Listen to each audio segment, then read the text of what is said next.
Okay, we're going to get started because it is 7 o'clock, and I know we have a lot of people who will probably join late, but that's the way it usually goes. My name is Mary Newton. I'm from the Reading League Wisconsin, and we're your hosts for this evening. If you are looking for a discussion of this book, you are in the right place. That's what we're doing tonight. We're going to talk about Reach All Readers.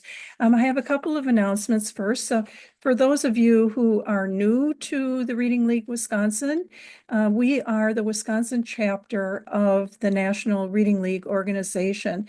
And our mission is to advance the awareness, the understanding, and the use of evidence-aligned reading instruction. Each state chapter plans and supports its own activities to further that mission. And in Wisconsin, we are active in several different areas. We run this during the school year, this virtual monthly professional development series, of which this program tonight is part of that. We also have our monthly Saturday morning teachers' lounges, which are informal discussions about educational issues. And then in the summer, we do a multi-week book study. And in the fall, we have our annual conference. This year, that's on October 3rd. It's in Brookfield, Wisconsin, but we also live stream it for those of you who live farther away. We do post information on our events through our social media on Facebook, X, and Instagram. If so, check there. If you can always go to our website. Also, the events page of our website lists all of our events that are upcoming. And so that's a good place to check. And I'll put the link to that in the chat. If you prefer to get information that comes in through your email inbox, please do sign up for our monthly email newsletter. And then you will get listings of not only all of our events, but other events that are happening in our state and nationally, and just some general information about what's going on in the world of reading. So we hope to see a lot of you at our future events, and you'll find all those links in their chat. So now we're going to get on to Reach All Readers.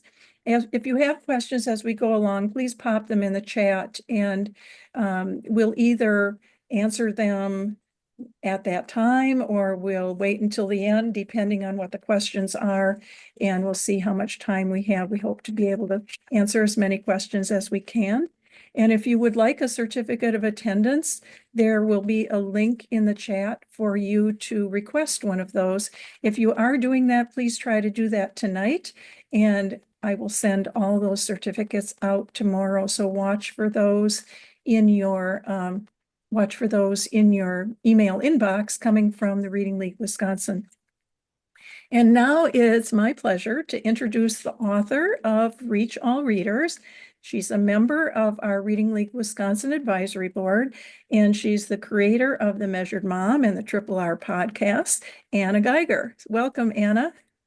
Thank you so much, Mary. And I'm going to apologize right away for my voice. Mary and I scheduled this months ago, and of course, I lose my voice right in time. But so I apologize for the little sound of my end of my cold. But I'm really glad to be here. Yeah, I'm excited to talk about the book. Good, great. Before we get into the actual book, I think it will be interesting to everybody if you could just give us a little recounting of how you got into the field of reading education, what you started out doing, how you got to where you are now. Could you give us a little overview? Sure. So I started teaching back in 1999, and that was really when balanced literacy took off, and I just ate it right up. And so I was very much a balanced literacy teacher, all my years of teaching, I would say, particularly the last 5 years, which were focused on first and second grade. I got my master's degree, and that's where I learned a lot of the tenets of balanced literacy, like 3Qing. And I embraced that very strongly for a long time. About the year 2019, Emily Hanford published At a Loss for Words. And on my blog, I actually had a blog post about 3Qing and what it was and why it was important and how we use that to help children read. And someone commented on that, one of my readers, and said, "Hey, have you checked out this Emily Hanford article?" And I said, "Well, I'll take a look." And I looked at it, and she very clearly debunked 3Qing, or I didn't think so at the time, though. I thought that there was no way a journalist could know more than an experienced teacher, and I really didn't need to take it seriously. But then someone else sent me to the article again, and I read it again, and it was starting to grate at me and make me a little bit nervous, but I was sure she had to be wrong. So I was actually planning how to debunk it. I was going to do a blog post refuting every single point. And then I started looking into it more, and I couldn't debunk it because it turned out that she was right. And that was a really hard pill to swallow for a while because I had built my business around balanced literacy. I had a course about balanced literacy, and it's what I taught to teachers in presentation work, in live workshops that I gave. But once you learn it, you can't unsee it. You can't unlearn it. And it got very exciting for me once I was able to let go of the bad feelings I had about the things that I had done for students that I thought were good for them, but were actually, handicapping them in some ways. And also I thought back to students that I knew I had missed helping because I didn't understand what specifically they needed to improve. And so after that, I began taking in as much as I could about the science of reading, read lots and lots of books, articles, took in as many webinars from experts as I could, got Orton Gillingham certified, and got a reading science grad certificate from Mount St. Joseph. So that started about 5 years ago. Awesome. So it sounds like a very familiar journey.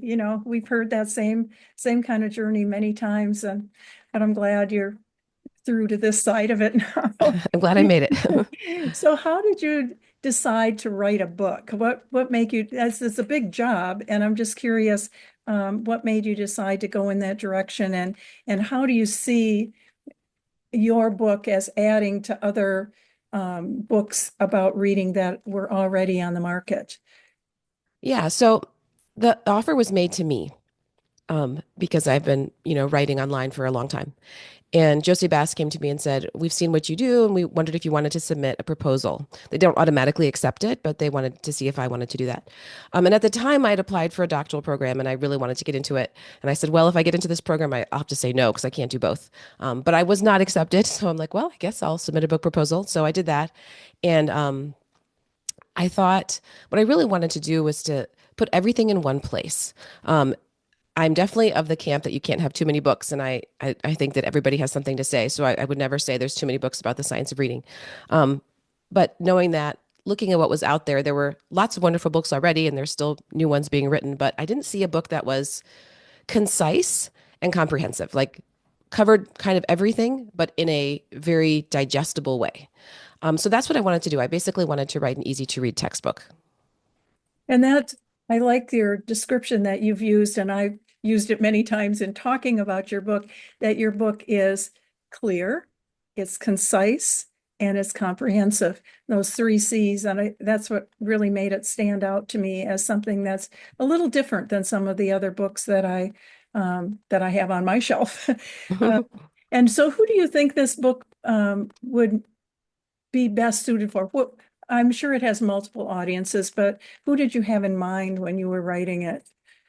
Yeah, I would say many audiences, but I mean, initially, I really wrote it for people like me, like people who came out of the balanced literacy space and had some misunderstandings or some regrets. So, in addition to those three C's, I also wanted the book to be kind because when I started learning about the science of reading, it felt like a very scary place. And there were some people who would say things like, "This research has been out here for 40 years. How could you not have known?" And I mean, I didn't know. I just wasn't listening to those voices. I wasn't in that world. And so I didn't want anyone to feel badly. But at the same time, I wanted to communicate the urgency of understanding what we know and what we don't know, too, because there's a lot of things that we have questions about. So it's for people like me, but it's also for people who are new to teaching. I tried to make it very clear and building on top of things. So we do have currently at three, maybe another one who's planning to send us her syllabus that are professors that are using it for their pre-service teachers. A bonus is the book is very inexpensive compared to other textbooks students buy. So I'm hoping they'll be inspired to keep it so they can use it as a reference when they're teaching. I know that when you're in college and you end your courses, you want to sell back those really expensive books to get more money. So I would say for teachers like me that are coming out of balanced literacy, for pre-service teachers, and then just the new classroom teacher who's overwhelmed and needs everything in one place, and without being overwhelming. One of the things that I noticed that stood out to me right away that was different about this book, a lot of books about science of reading they have a chapter on phonemic awareness, a chapter on phonics, a chapter on fluency, a chapter on vocabulary, a chapter on comprehension, and perhaps a chapter on oral language. And you have all those chapters, but before you start that, you have two other chapters in your book.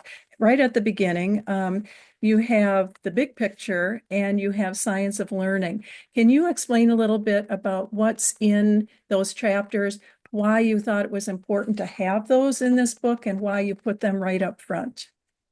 Yeah, so the first chapter, the big picture, just kind of lays the groundwork to help people understand what the science of reading is, even. But before that, I talk about the history of what we call the reading wars in the U.S., just because I think it's really important to have that foundation to understand where we came from, especially for people who are new to teaching and really have no idea, right? It's good to know where your other fellow teachers, when you're teaching, might be coming from. Also, so we don't repeat our same mistakes, I think. I also really wanted to highlight the work of Jean Shaw, because she wrote Learning to Read the Great Debate, three different editions of that, I believe. And I have the most recent one, which is like in the 90s. But that book is fascinating. And what she did was she just, put together, looked at all the research over all these years and visited classrooms and examined programs. And she found that with early readers, a code emphasis is more helpful than a meaning emphasis. Not to say we're not emphasizing meaning, but the code has the greater emphasis, right? So that I think is very important because it helps us know what materials to use. So that's a big focus of the book, is staying away from the leveled pattern books for beginners, but using the decodable text when you're getting started.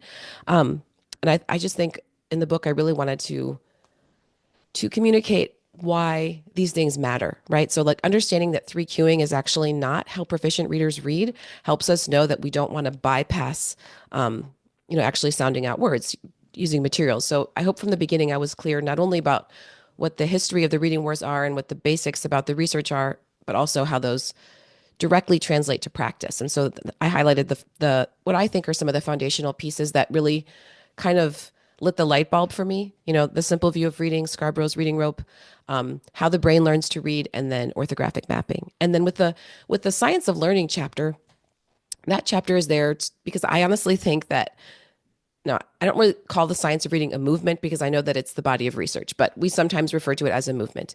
So if we're going to call it that, I would say the science of reading movement will rise or fall based on the science of learning. Because I think some schools are thinking, okay, so now we know what types of materials we should use. Let's get this program in. But this school here down the street from this school could have vastly different outcomes if the teachers are not, putting the art of teaching into what they're doing, giving explicit instruction, giving feedback, and allowing for a lot of student participation. So I thought that was important because we can take all this knowledge, but if we don't know how to use it, it doesn't get us very far. And I think in the chapter on science of learning, there are some nice examples in there of what it really means to be explicit and systematic, because I think a lot of teachers feel that they already are being systematic and Right. explicit. But when you understand, I mean, they need to take it to the next level, so it's Mhm. helpful to have some examples of what that looks like, just to kind of open people's eyes, I think. So let's get into now those six big chapters. You have oral language included, and then you go through the five major components of reading that we've been, they've been tossed around for years, right? So before we get into the content in each one of those chapters, each chapter is set up the same way. And I found it very helpful the way that you did that. So I'm wondering if you can just explain what are the components that you put in each one of those chapters? Yeah, so in the chapters, I define what we're talking about. And then most of them have like a gray box summary of research. There's a few that it's more just spread out throughout the chapter, but there's usually a summary of the research, and then there's the practical application. And then at the end of the chapter, there's a summary. I always appreciate that after I read books. And so that's why I put that in there. And then resources for learning more. Like if somebody wants to read another book, like a book dedicated entirely to this topic, here's what I would recommend. I mean, Mhm. there's usually free resources on my website too that go with the chapter. Yeah. So Thank goodness Anna talks really quickly because we're going to have plenty of time now to go into each one of those chapters. And I just can't help it. I've been told since I was 4 years old I talk too fast, but She my voice will probably slow me down. just born that way. So I'd like to look at each one of those six chapters in order, and maybe you could say, well, each chapter has a number of things that you've pointed out as being key elements, right? Things that we should remember.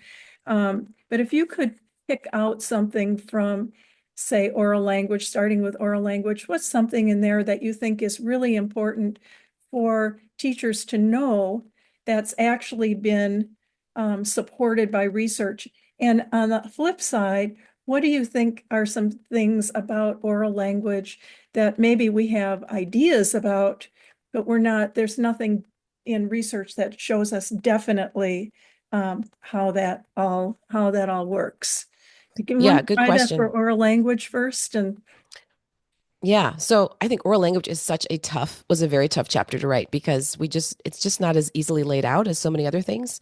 But one thing we know is oral language is important, and it is the foundation for both word reading and language comprehension. So both parts of the simple view of reading, because of course we know what's important for language comprehension. We know that you need to understand the words, the vocabulary to understand the text, but also when you think about when kids get to longer words or words that are not purely phonetic, which is many, many words, right? Like a word that you have to shift the vowel sound a little bit. Maybe there's a schwa. But if you don't have the word in your vocabulary, then you may not be able to land on the correct word because you don't know how to, flip the vowel to make it sound like a word you know. And so that's why oral language is so important. Things we know for sure about oral language is that interactive read alouds, dialogic reading, very, very important, and building that vocabulary. In terms of things we don't know, I would say, knowing specifically how to rework some old practices that were maybe prominent in balanced literacy. And I think of shared reading as one of those. Shared reading started, I think, in the 80s with Don Holdaway. And, his idea for this was that we wanted to recreate this experience of the child sitting or the child sitting on the parent's lap as they read to them, which is fabulous. But in an interview that he gave about that practice, he said that the point of shared reading, where you share this large text and you read it together, was to help kids learn to read. And he actually, in that article, I can't remember his exact words, but he was not a fan of teaching kids to sound out words. He was very clear about that. And so, in that way, okay, I don't want to teach shared reading. I don't want to use shared reading as a bridge between, me reading and them reading. I want to actually teach them the code and how to sound out words. But in the book, I talk about how to use shared reading as a way to build, oral language and vocabulary as long as we have the right emphasis. But in terms of, does research say exactly how to rework it? So it doesn't. And most of the research you find on shared reading is actually talking about read aloud. Shared reading means read aloud. So I really couldn't find much of anything to really, you know, give a research-based answer on that. So what I did was a lot of, and I say in the book, some of my examples are, this is what I think makes sense based on what we know, but that particular thing hasn't been studied. well, we have to do that a lot, right? Because there are a lot of Yeah, things that we don't have a definitive answer for. So we do have to make our use our best judgment and decide which way to go, and pay attention to how it's working so that exactly. we can decide if we need to switch it up at all.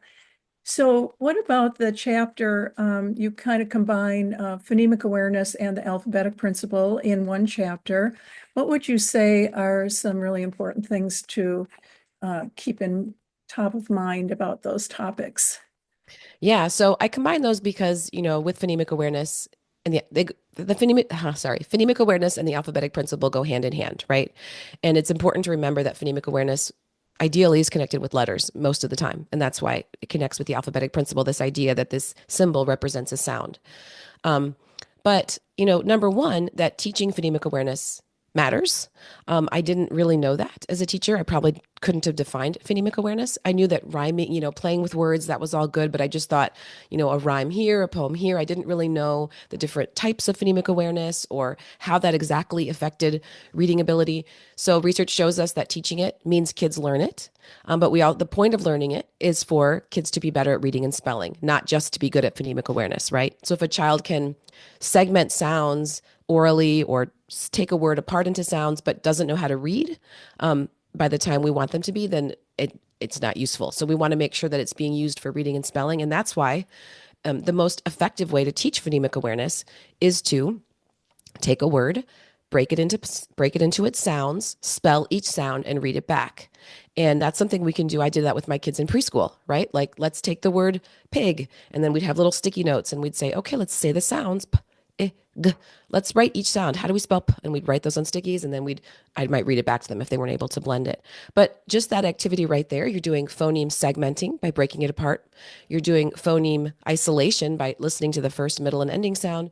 You're blending by putting it together. And then if they're ready, you can do phoneme manipulation. You can say, let's change pig to wig, which sound, that's more advanced, obviously. But that's just such a very simple activity that can be part of every phonics lesson. And I think teachers can let go of this idea that kind of came out as the science of reading was becoming, should I say, popular in the mainstream, that we had to have like this 10 or 15 minutes of phonemic awareness every day, but you can actually incorporate it into the phonics that you're doing most of the time.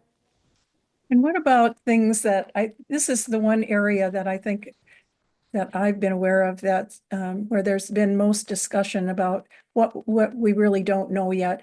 There are a lot of very strong opinions Yes, there are.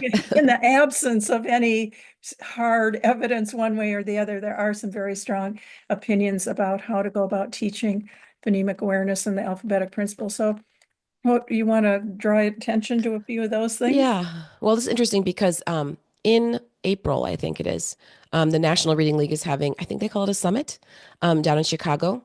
And there's going to be different people speaking, and one of them is going to be about phonemic awareness. And it's going to have people who have very strong opinions that are different from each other. And these are researchers. So this is very hard for me as a person who's not a researcher, at least not yet. So it's hard for me to always I don't know the nuances of all the things, but I know that they disagree about whether there's any value in oral phonemic awareness activities. Like some would say that that's settled, and others would disagree. And I'm talking researchers here. And then some would say that playing with the sounds and words and manipulating them, like saying change wish to fish, or no, take wish, change the w to f. What's the new word, right? Some would say that's a complete waste of time, and that when you're doing that, it just proves that they're already seeing the word in their mind. Whereas others would say like that's actually useful for helping struggling readers. So those are things that people are struggling with, and that's been a source of, I think, confusion and concern among people trying to learn about the science of reading. To see scientists disagree, but we just have to expect that. That's just the way it's going to be for a while. Other things I think that are coming on the horizon that people are really curious about, but we don't have a lot of research support for example, are sound walls, which ties in with phonics.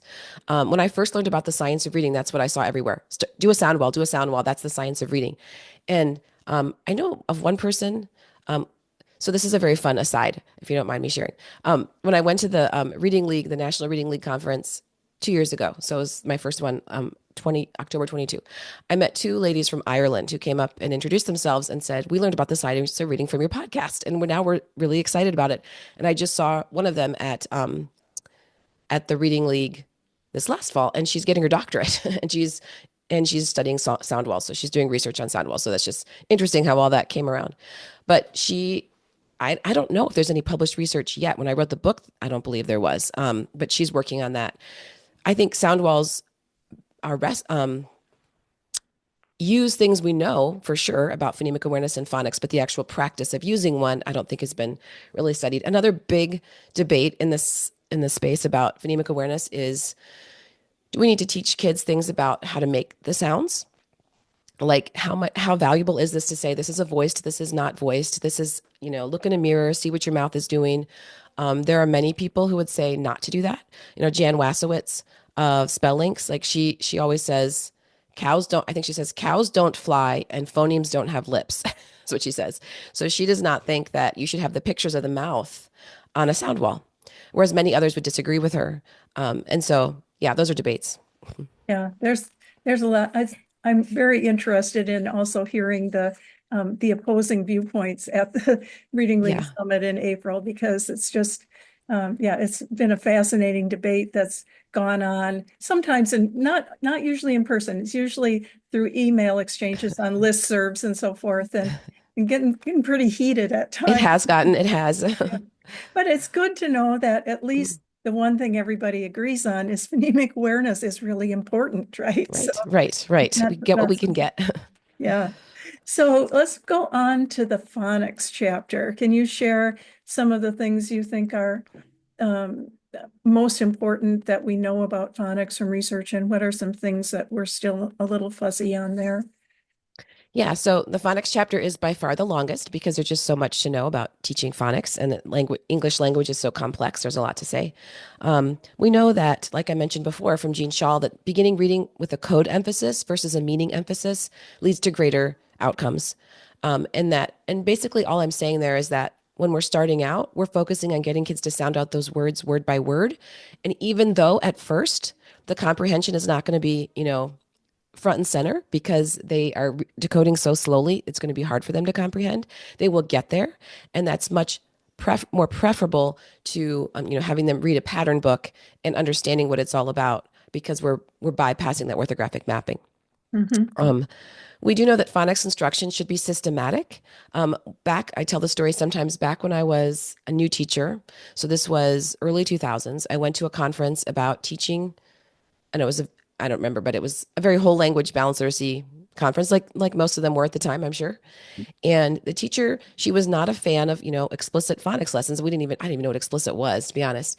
But she showed us what you should do when you're doing shared reading or shared writing. You should have this piece of calculator tape, if you remember that long strip of paper taped to your wall. And then every time you find a phonics pattern to teach, you should write it down and put the date. And then you can show your principal, this is when I'm teaching phonics, and it's a reference for you. But that was the phonics. That was the phonics instruction. It was not systematic. There was no scope and sequence. So it was really up to individual teachers what they even knew about phonics. Most of us didn't know any patterns or rules. Um, and so we know that that is wrong. We should be teaching phonics systematically with a scope and sequence, but we don't have a specific scope and sequence that is research based. Everybody has a different one, and that's fine. We do know that the reading materials we give to beginners will influence I'll use the word solve, that's a balanced literacy word, but solve words, right? So if the text you give them is the pattern predictable books, they will learn to use the context and the picture. If the primary reading material you give beginners is decodable text, then they will learn that you have to read the words. There's a really, it's actually a heartbreaking video, but it's so precious that came out. Well, I think it was connected to Emily Hanford's article, but it was through Margaret Goldberg, who I've interviewed before, and she's just a wonderful, amazing person. But she talks about this very thing, how she was confronted with the science of reading, and she learned this way before the rest of us were doing this, like in 2019. She did it herself. She went through all the research because she was finding that what she would thought was the way to teach reading wasn't working. And so she did a little experiment. She had like I think it was kindergarten, she had some kids read their pattern books and some kids worked with the decodable text. And then there's this little interview with these two adorable little like kindergarten girls. So how do you read? And one of them said, well, you look at the words and you read them, and the other one said you use the pictures. Like they just that And she said she felt like she did damage to those kids that learned to read, with the three cueing, and just felt really bad about that. So that material we give them is very important. But there's a lot of questions around the use of decodable text. I wish we had really good answers for that, but we don't. There are some that would say we should not that decodable text is not the only text that beginners should read. I wonder about that. Like, I wonder what else would they use at the very beginning. But research doesn't say that it only has to be decodable, but I don't quite understand that myself. So I'm still trying to figure that one out. To me, it makes sense to use decodable until they have a grasp of the code, but how big of a grasp of the code should they have? Some people would say, well, if they're good at CVC words, that's enough. You can start introducing other types of text, where others would say, no, they need to know, most of the phonics patterns. There's other things we don't know, like what percent of the text should be decodable, right? Like, 100% decodability is not something we're striving for, because there are words that you can't, like the word the, you can't leave the word the out. Can you have any story words? Like maybe they do use the picture for one of the words, like people shrink back from that, but is that okay? Can you, there's definitely debate on that too. And then, I think another interesting thing that I learned during the things I've been studying is that synthetic phonics is probably the best way to go versus word families. I was very much a word family teacher. And I don't want to say that word families don't have their place, but when I look back to teaching my own kids to read, just as an aside, I think all six of our kids are definitely the kind that we're going to learn to read no matter what. None of them dyslexic or anything. And so they were going to learn to read if I used balanced literacy with a smattering of phonics, which is what I did. But when I go back to, no, I lost my train of thought. What was I just saying? Word I do that family. sometimes. You were on Yes, word word families, family. word families. So I taught them to read pretty young, like, preschool, early preschool, but I used word families and because that was easier. But I look back and I think the reason I had to do that was because I hadn't really taught them phonemic awareness really. And so that worked better because they could memorize the end and then add the beginning, right? But that's actually it may seem faster at the beginning, but over the long run, it's better to teach kids to sound out words from left to right. And certainly, both of those approaches are superior to embedded phonics, which is the whole language way, right? Like with the calculator strip. And then also analytic phonics, where you look at a bunch of words and you see how they're the same. And it's basically a problem solving way to read, which isn't efficient at all. I would say also an integrating spelling instruction. So we don't want to have, a phonics lesson here and then a completely different spelling list over here. It makes sense to marry those, at least through first grade. And then finally, I talk about high frequency words in this chapter. We know from what's shared in earlier chapters that we don't want to teach kids to memorize words as wholes. And yet, research does support teaching a small handful of words at the beginning to get them going, like, 10 or fewer, right? So if you're teaching a kid to read a book with CBC words, you can teach them to memorize the at the very beginning. But that is not something we want to do long term. It's not sustainable. And, that's why some teachers will have this big list of sight words, I use that in quotes, that they're expected to teach their kindergartners. They start getting through the list and they're like, wow, they're forgetting the ones I taught them at the beginning. It's because they haven't orthographically mapped them, right? They just memorize them by shape and the brain reaches a capacity. You cannot do that indefinitely. Yeah, I think more it causes more problems for the kids who are struggling to learn to read too, and they never quite get those words mastered. They don't see the patterns in the words that they're memorizing, so they don't generalize to anything else. And then, you're surprised that they've Exactly. forgotten all those words. I'm going back to those word families for a minute. Um, for a long time, because I am the parent of a dyslexic reader, so that sensitized me to all Yeah. these issues. Um, I avoided word families like the plague for the Mm, longest time. I would not touch word families. But what I finally discovered is that for me, they had a place. As long as I taught, I wouldn't just plunge in and teach the at family and go hmm sat, mat, bat, rat, but I would teach the a sound. I would teach the t sound. We'd blend them together. We'd have at. And then because that occurs so often, and you can hmm Google too, what are the most common word families in English? And there it comes up. And so if you have a word family that's built around at, it does facilitate, I think. And again, I have no research to prove this. This is one of my opinions, but it's something that once you can decode the individual components of that word family and you're solid on that, it helps you see it as a unit then, right? So I think it facilitates orthographic mapping because it's moving you to looking at larger chunks in the word.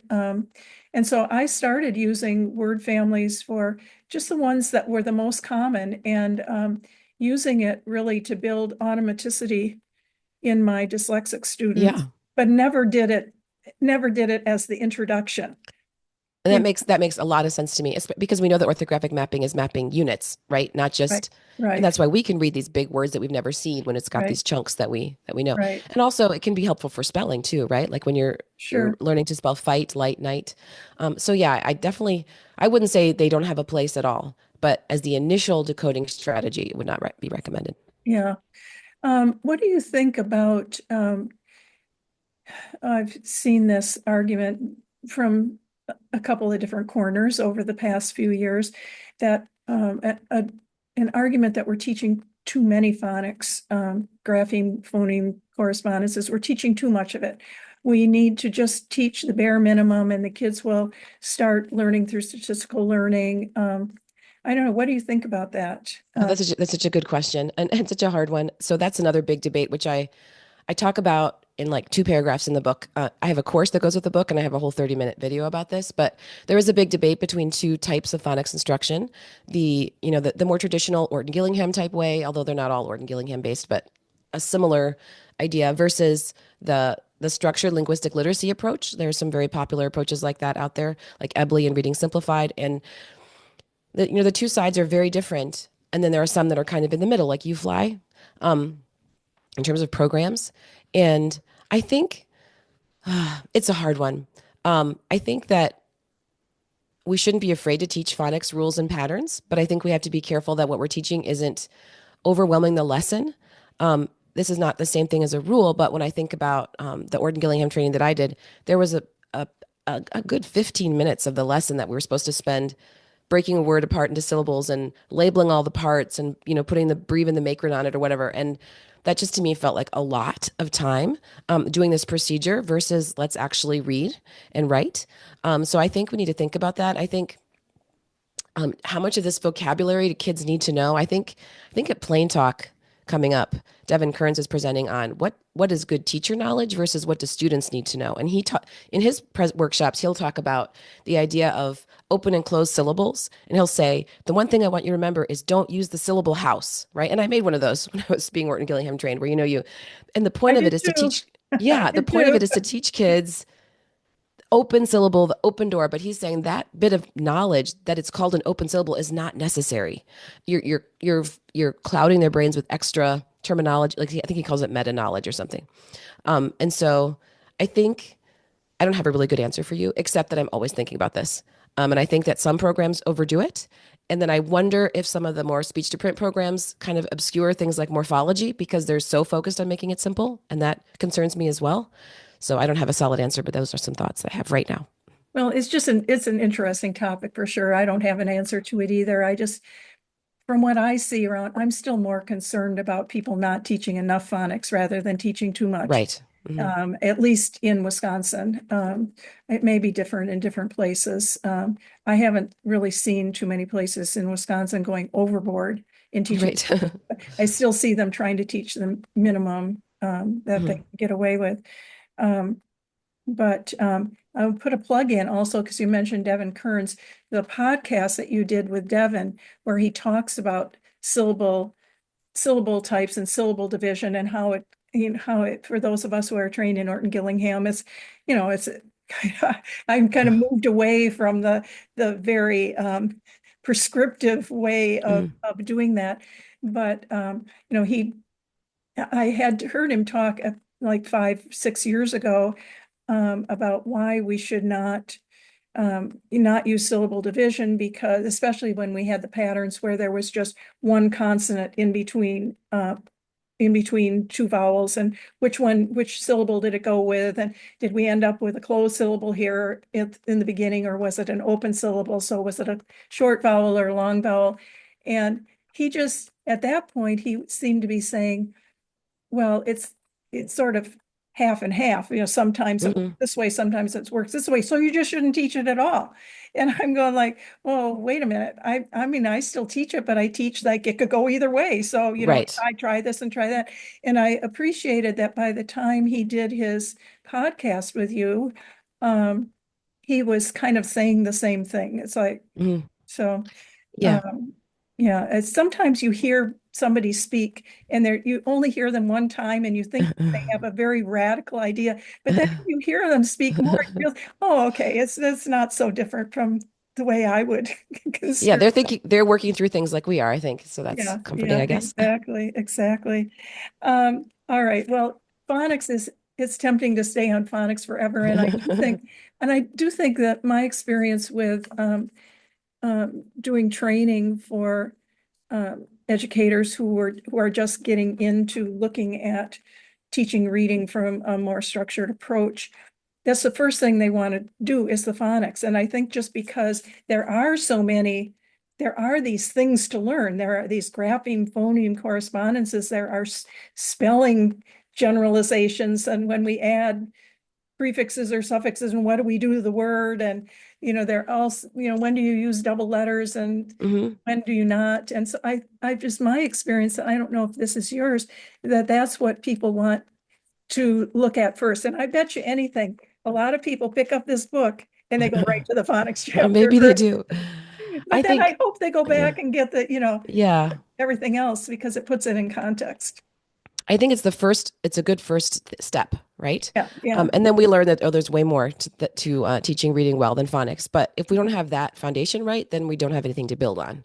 And Um, yeah, and I think too, it's like that's what sometimes we get criticized for is, oh, those are those phonics people. All they want is phonics, phonics, the phonics. Well, phonicators. yeah, the phonicators. And it's just that that's the if you had to look at everything that's being taught, that was the area that was most lacking, right? Yeah. And that was most necessary, had the biggest impact, but was not the instruction just was not present. So I think that's, why that emphasis got placed there. It's not like we're saying the other things aren't important, um, but this is an area where it's not just a generalization that you want to absorb, that yes, it's important to be able to teach how the sounds relate to the letters, but then you need to learn how the sounds relate to Hmm. the letters Hmm. so that you can teach it, right? So Exactly. there is a lot of detail in there. Let's move on to the fluency chapter and give us your rundown on what you think are some important things that from research and what are things that we don't know about fluency yet. And Yeah. So, how you define fluency. It's like okay. you think of it as automaticity or think of it as something else. Yeah. Well, I won't quote my definition because I can't remember off the top of my head that quickly without looking at it. But it's from the one I have is from Glazer and Hasbrook, where they talk about,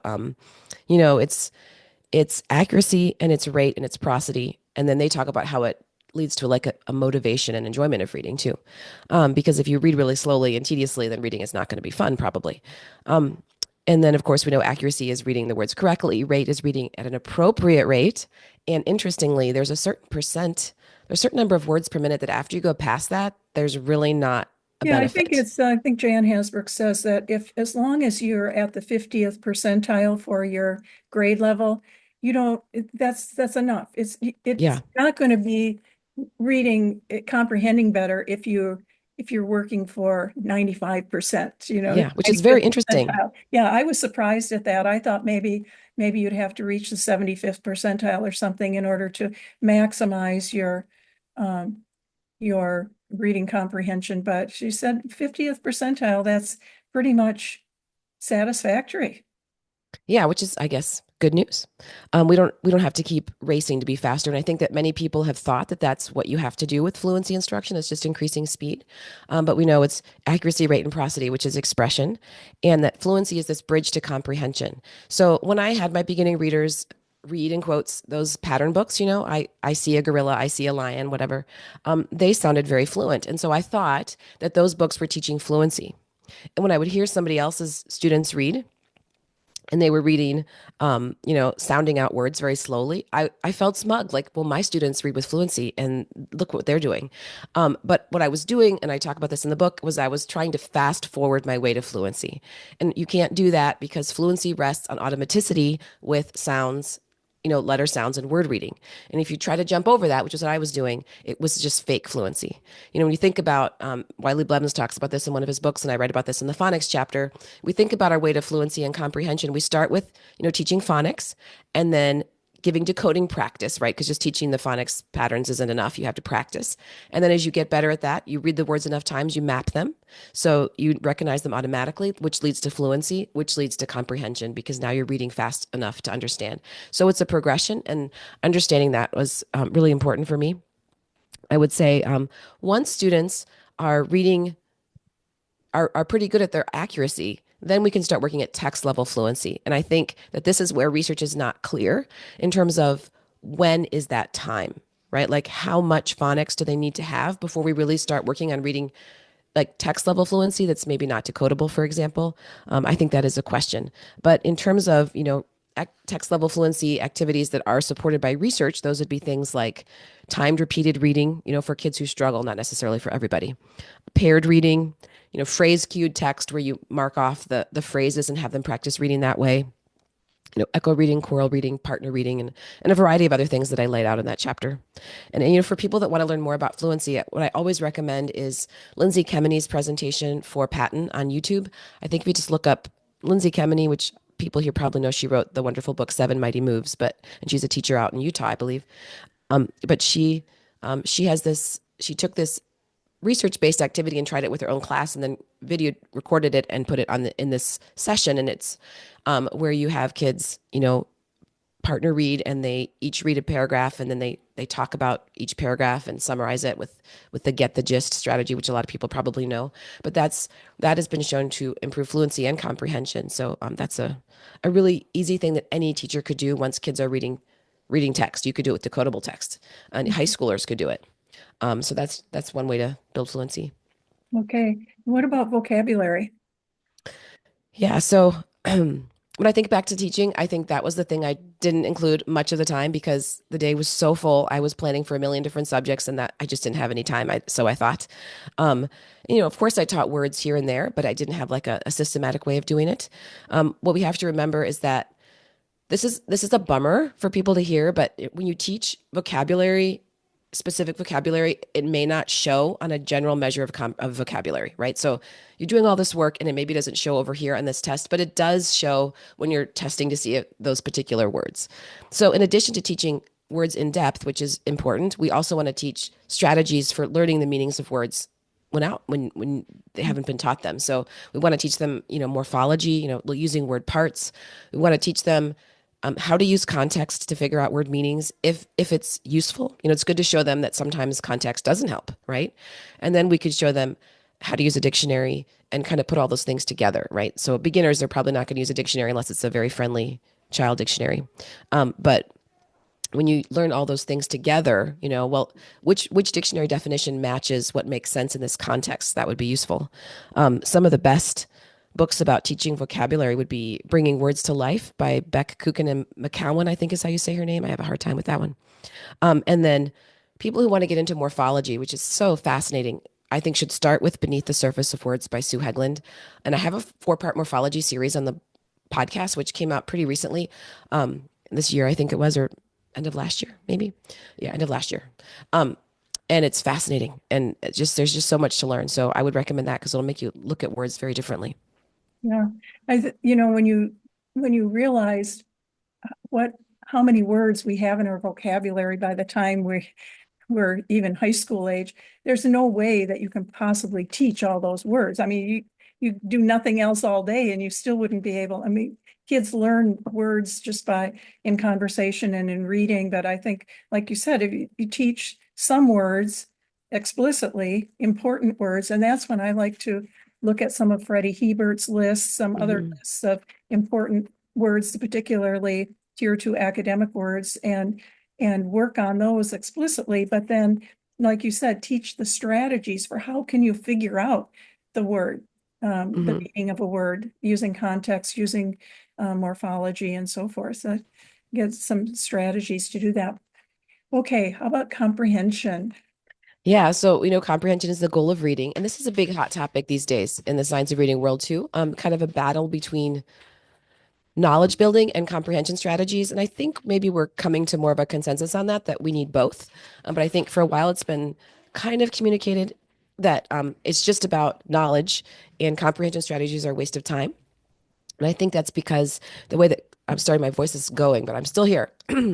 I think that when people think about teaching comprehension strategies for a while, it was very strategy focused versus text focused. And I know I've heard Timothy Shanahan write about this or seen something he's written about it. And I think the reason that happened was because the National Reading Panel back in 2000 promoted the use of reading strategies because research does support that. But then textbook companies were like, okay, great. Now we're going to get these in our textbooks. But they just did that with a bunch of isolated activities. And I tell the story of how when I taught 5th grade, it was my first year of teaching. I had a multi-grade classroom and I had 5th graders. And these were all kids that were very good readers, this group of 5th graders. And we were doing their workbook and it was about making inferences. And it was, Eddie came down the stairs in the morning and sat down at the table and had eggs and toast. What meal was it or something, or what time of day? And I thought, really? I'm like, this, this is silly. And the point is that you should teach things like inferring, but you should teach it because you want them to understand the text. right? And they didn't have any trouble with that text. And you need to do it with challenging text. Otherwise, what's the point? If I don't need this strategy to understand this, then I don't need to use the strategy. So strategies should be used to help you comprehend better, not just so you can check it off a list. Um, and so I also talk in the chapter about the importance of background knowledge and why that's important, helps us make inferences. And then I go into detail about some of those strategies like summarizing and text structure and monitoring comprehension. Mhm. Okay, well, that was a pretty fast once over for the main chapters. And just like a lot of books don't include the first two chapters that you have, also a lot of books, once they get through those components of reading, then they're done, right? But Hmm. you have what I call the bonus chapters at the Hmm. end. So you have, I didn't write them down here. So you have these three chapters at the end. Let me see if I get them in order here. Um, you have linking reading and writing. You have a chapter on dyslexia and a chapter on using MTSS, multi-tiered systems of support to reach all readers. So can you explain why you put those three chapters in? Why not just leave it at the end of I finished comprehension. I'm done with my book now. Send Yeah, it. right. Why did That would you have been easier. why did you put those three chapters in, and what's really important in each one of those chapters? So starting with linking reading and writing, this has always been one of my um, pet peeves, is when linking and writing are not linked. Reading Yeah. and writing are not linked together, and you're just wasting so much potential there. Yeah. So I actually wasn't going to put writing in it at all because I think that is a whole book. But the more I got through it, I was like, I've just got to put it in here. I think because writing about reading is so powerful for reading comprehension. So it made sense to follow the comprehension chapter. As a teacher, I was very invested in the writing workshop approach. And I don't think that writing workshop is wrong necessarily. In fact, I just interviewed Steve Graham like last week. That'll come out in a few weeks. And he thinks there's a lot of positive in that that's supported by research. But when I did it, it was very little explicit instruction. It was just me telling them something and then now go practice it, without really giving enough, instruction even at the sentence level. It was very, kind of big picture, just kind of write like writers do, and it'll all just come out in the end. And so in that chapter, I wanted to share the things that are important in terms of like breaking down a sentence into a who and a do. Here's how and you can do this orally in response to the text that you read with your students. So while you can certainly have a period of writing later in the day, if that works for you, you can also fit it in after other subjects. And I used to think that was cheating, like that really didn't count. But now I can see how I've learned how valuable and important that is for cementing the learning. And also, you have to pick out what's most important. That really is going to be boosting your comprehension as well. So I talk about research-backed strategies like sentence expansion, sentence combining. There's a lot of research behind those things. And so that was the point of that chapter. And then dyslexia I put in because I just think teachers really need to understand what it is and how to spot it because it is so common.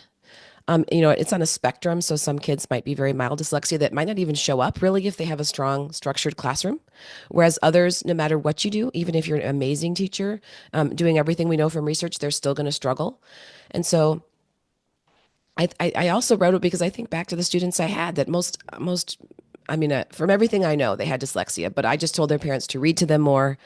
I just gave them more practice with their leveled books. I didn't know how to give some kind of assessment to figure out where the holes in their phonics knowledge might be, or how to refer them to someone who could dig deeper.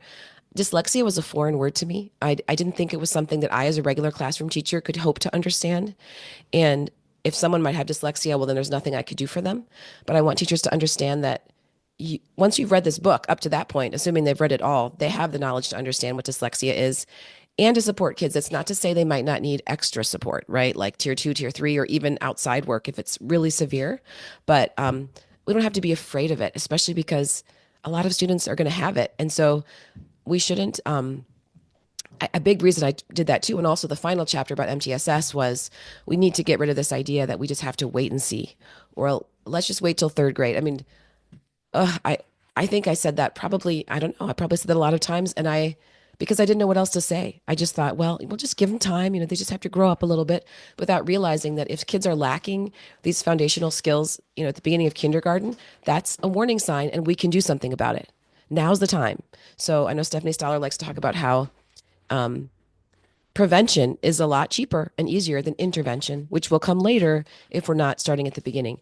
And another thing about MTSS is I want teachers to understand that something I didn't really understand probably was that even if you're doing a really good job and you have a good program, it's normal for 20% of your students to need something else.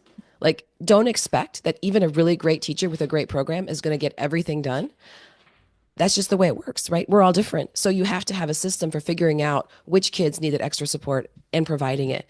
I go back to a presentation that Angie Hanlon gave at the first, was that the first Wisconsin Reading League event? Yes, it was the first one. Okay.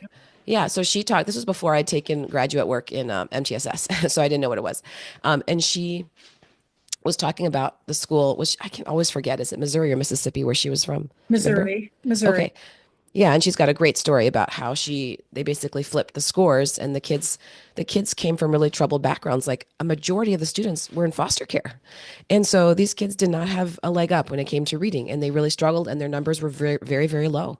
But by the end of the couple of years or whatever, they were almost 100% above or at or above benchmarks. But I remember listening and thinking, what program did you use? What program? What program? What program? And she never said it. She never said it. All she said, kept doing was using this big word systems, which I didn't know what that meant. And that's another thing I think the science of reading will rise or fall based on the science of learning and systems. Because we can have a good program, but if we don't know how to deliver the material and figure out who needs extra support, then the science of reading is going to be blamed. And I just don't want to see that happen. Yeah. And I know Angie's always big on data. Look at the data. Yep. Yep. Going to tell you what to do, right? I Mhm. going back to what you were saying about dyslexia and how sometimes teachers I have a little bit, they're a little afraid of the word, right? It's like, oh, what could I possibly do about that? But one of the most important things that classroom teachers can do for kids who have dyslexia, and you know that there's going to be somebody in every classroom that has it, right? Right. Unless you're in a really rare situation. But one of the most important things you can do is really use the kinds of things that you're talking about here in your book for your tier one universal instruction. Because even if they need more, and they will need more, they will need more repetitions, they will need more practice, but at least they've gotten off to the right start. They're not hearing one thing in the classroom and something different when they go for their intervention or go to special education. And I've seen that happen too often where, in regular classroom, they were taught to look at the pictures and guess, and then they go somewhere else. Oh no, you have to look at the letters. And it's just like, it's so confusing, well, what do I Right. do? What do I do? And, the teachers in both situations are trusted figures and the kids want to do what the teachers are asking them to Mhm. do. So I think that's one of the most important things. At least there'll be continuity between what happens in the classroom and then the additional add-on. You won't be starting over with those kids. You'll be able to add on. Exactly. Yeah.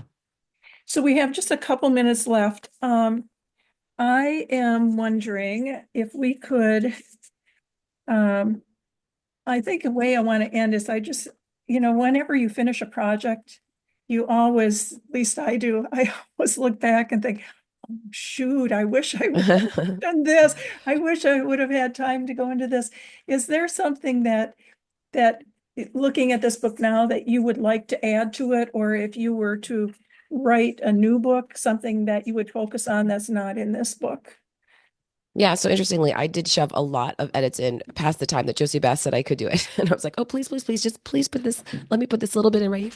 One thing that went through a lot of iterations was the ultimate list of graphemes in the phonics chapter because there are a lot of things I had there that I kind of learned those really technically aren't graphemes. Like I might have like a CE as a way to spell, but then I realized, well, actually that E is there as a marker to change a sound. So that list is not universally agreed upon, just as a side there. I'd probably change that even more. But the big one I would probably do is, I don't know if it'd even be a whole chapter on morphology. And I did address it, but what I put in there was actually a later edition. Like I didn't have that when I first wrote the book. But I mean, I think what I have is enough to get people started, but I would definitely want to talk more. And I would also probably change the list of irregular high frequency words because the greater understanding you have of morphology, the more you realize that word's not actually weird. Like there's actually a really good explanation for that one. Yeah, you can always find other words that they're in the same pattern, or there's so many ways to treat those irregular words that make them more solvable, if you want to use Mhm. that balanced literacy Right. term, rather than just something that's out there that we have to memorize. And I appreciate the desire to include more on morphology. That was the first thing that I noticed when I first looked at the reading rope was, where's morphology? It just happened that one of the person that I learned about reading from was big into morphology before Okay. morphology was popular. So I learned a lot about morphology, and I said, where is morphology here? And it's not mentioned anywhere, but you know that it impacts your ability to decode and encode efficiently. It affects your ability to read more automatically. It affects your vocabulary. It's everywhere in there. That's Maybe that's why it's not there, because it's it. everywhere. It's a tough one, right? Because I actually wasn't sure what chapter to put it in. Eventually put it in vocabulary, but I think I addressed it in the phonics chapter too. But yeah, it probably just needs its own chapter. But Yeah. that's a good one. Well, we'll look forward to your new book on morphology. I want to thank everybody for joining us tonight, and big thank you to Anna for leading us through her book. If you haven't gotten it already, I encourage you to get it. I think it's a book that is very helpful, that you can use not just to read through once, but you'll use it as a resource book to go back to. There's so many specific things in there that you can go back and look at and use at different points in your teaching career. And special thanks to joining us when your throat wasn't feeling the Sorry best about that. tonight. Sorry about that. I do want to add one more thing. We Okay. do have sorry, I would put the link here, but I keep losing the Zoom screen when I look something up, but I might try that real quick at the end. But I have a place where professors who are interested in considering the Reach All Readers, they can sign up for a copy. Just tell us where you teach and we'll send you a free one. And you can decide what to do with it. But if you do use it in your class, we do have a library of about 30 videos of me teaching in classrooms that we would make available to you if you choose to use the book and you share your syllabus with us. So I can, if you want to close out, I can find that real quick and put it Yeah, in the chat if you want. I have a couple of little announcements, and you can find that and put it in there. I think that's an awesome offering. So I just want to let people know that the next program in our virtual series is actually coming up next week. It's on February 4th at 7 p.m. And Jeannie Shop from our Reading League chapter is going to be presenting on preventing reading difficulties with small group instruction. It's like that's another area where people have varying opinions, whole group, small group, whatever. And Jeannie's going to present on how you can use your small groups effectively to prevent reading difficulties. And then our next Teachers Lounge will be on the 15th of February at 9 o'clock in the morning. That's a Saturday morning. And if you like to come to Teachers Lounge this year, our focus is on Act 20, which is our Wisconsin structured literacy legislation. You may find interesting topics in there, even if you're out of state. But especially if you're from Wisconsin, you might want to join in for that discussion, because it's an informal meeting and you can bring your concerns, your questions about what the heck is going on here, and get other people's opinions. So that'll be very helpful. Okay, did you get up? You got that Yep, I down got it there, in there. Anna? Yep. Okay, Yep. well, thank you again, Anna, and thank you everyone for joining us. And I wish everyone a good night. Thank you so much. You're welcome.